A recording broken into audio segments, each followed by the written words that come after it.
World के दो बेहतरीन guard dog Rottweiler versus German shepherd. दोनों डॉग ब्रीड की हिस्ट्री सबको मालूम है, फिर भी मैं ओवरऑल बता देता हूँ।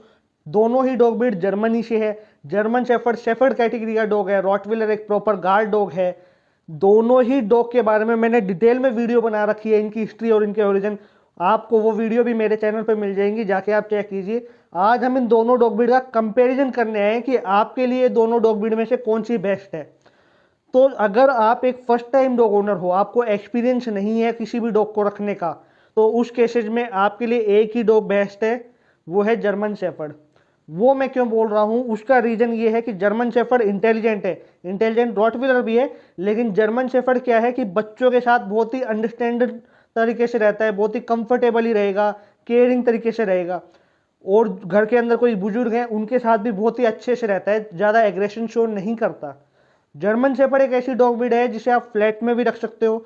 हाँ, वॉकिंग आपको प्रॉपर करवानी पड़ेगी, ठीक है। इनफैक्ट रॉटविलर से ज़्यादा उसको वर्कआउट करवाना पड़ेगा, इस बात का जरूर ध्यान रखना। जर्मन शेफर्ड एक ऐसी डॉग ब्रीड है कि इंटेलिजेंस होने के कारण आप उसको कुछ भी सिखाओगे तो इजीली सीख जाएगी, ठीक है, आपके कंट्रोल में रहेगी। यदि आपको एक एक्सपीरियंस अच्छा खासा है, ठीक है, और आप एक प्रॉपर गार्ड डॉग ढूंढ रहे हो जो एकदम अल्टीमेट लॉयल हो, लॉयल दोनों डॉग ब्रीड है, लेकिन एक ऐसा डॉग जो सिर्फ और सिर्फ आपका हो, उस केसेस में रॉटविलर सबसे बेस्ट है। रॉटविलर अपने मालिक के लिए अपनी जान की भी परवाह नहीं करता, इतना ज़्यादा वफादार है। जर्मन शेफर्ड भी वफादार है, दोनों में ऐसा नहीं है कि ये कम है या ये ज़्यादा है, लेकिन रॉटविलर का एक नेचर है कि जो उसका ओनर है वो उसके लिए अल्फा है, वो उसके लिए सब कुछ है, ठीक है। वो शायद कई कई केसेस में फैमिली में और मेंबर्स की बात ना सुने, सिर्फ और सिर्फ अपने अल्फा की बात सुनेगा। रॉटविलर एक ऐसा डॉग है जब हार्डकोर सिक्योरिटी की जरूरत होती है, उस केसेस में रॉटविलर रखे जाते हैं। दोनों ही डॉग ब्रीड वर्ल्ड की आर्म फोर्स में, जितनी भी कंट्री है उनमें, आर्मी में, पुलिस में बहुत अच्छे से काम कर रहे हैं एज ए K9 डॉग। तो आप सोच सकते हो कितने ज्यादा इंटेलिजेंट है। अब इनमें हेल्थ की बात करते हैं कि हेल्थ इश्यूज किस में ज्यादा आते हैं। तो इस समय जो प्रेजेंट में जो ब्रीडिंग चल रही है, उस केसेस में दोनों ही डॉग में हेल्थ इश्यूज आ रहे हैं, लेकिन अगर हम कंपेयर कर रहे हैं तो जर्मन शेफर्ड में ज्यादा हेल्थ इश्यूज आ रहे हैं। जर्मन शेफर्ड का इम्यूनिटी सिस्टम थोड़ा कमजोर हो चुका है अभी जो ब्रीडिंग चल रही है मार्केट डिमांड के ऊपर, ठीक है।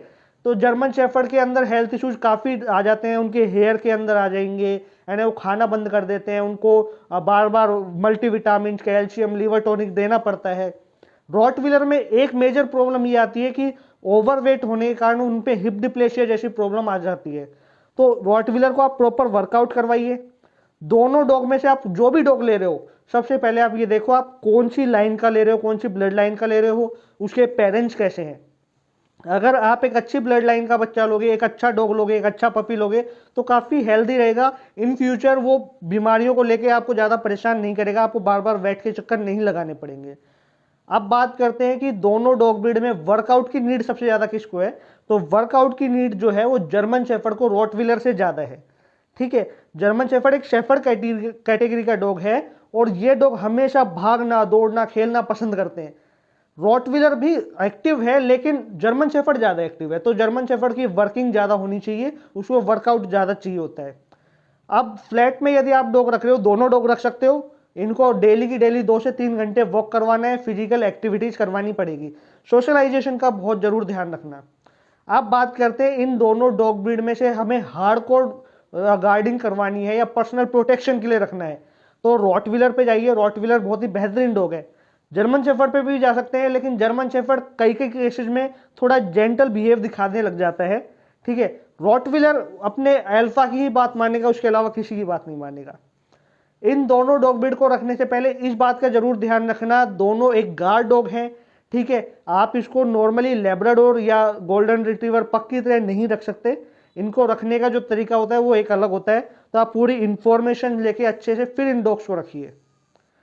अब दूसरी बात आ जाती है कि अगर आपने रॉटविलर या जर्मन शेफर्ड रखा है तो उनमें से सबसे बेस्ट डॉग कौन सा है जिसमें ज़्यादा मेंटेनेंस ना आए। तो मेंटेनेंस की बात करते हैं तो रॉटविलर एकदम लो मेंटेनेंस डॉग है according to German shepherd. German shepherd में मेंटेनेंस ये आ जाता है कि उसके जो हेयर बड़े होते हैं तो हेयर की उसकी मेंटेनेंस आ जाता है, ठीक है। फिर वो क्या है, गर्मियों में खाना बंद कर देते हैं तो लीवर टॉनिक और भी कई तरह की मल्टीविटामिन देनी पड़ जाती है। रॉटविलर में ऐसी कोई दिक्कत नहीं आती। रॉटविलर में कैल्शियम और थोड़ा डाइट का ध्यान जरूर देना पड़ता है, लेकिन अगर हम इन दोनों को कंपेयर कर रहे हैं तो जर्मन शेफर्ड को ज़्यादा हमें ध्यान रखना पड़ता है, वो थोड़ा ज़्यादा कॉस्टली पड़ता है। ज़्यादा का मतलब बहुत ज़्यादा नहीं, थोड़ा मेजर डिफरेंस आ जाता है। इन दोनों डॉग ब्रीड को रख सकते हो आप, लेकिन पूरी गाइडलाइंस के साथ। रॉटविलर के बारे में एक मिथ बहुत ज़्यादा ये है कि वो अपने ओनर पे अटैक कर देता है, लेकिन मेरा पर्सनल एक्सपीरियंस है, मैं 8 से 10 साल हो गए मुझे रॉटविलर रखते हुए, मेरी फैमिली में भी काफ़ी टाइम से रॉटविलर रहे हैं।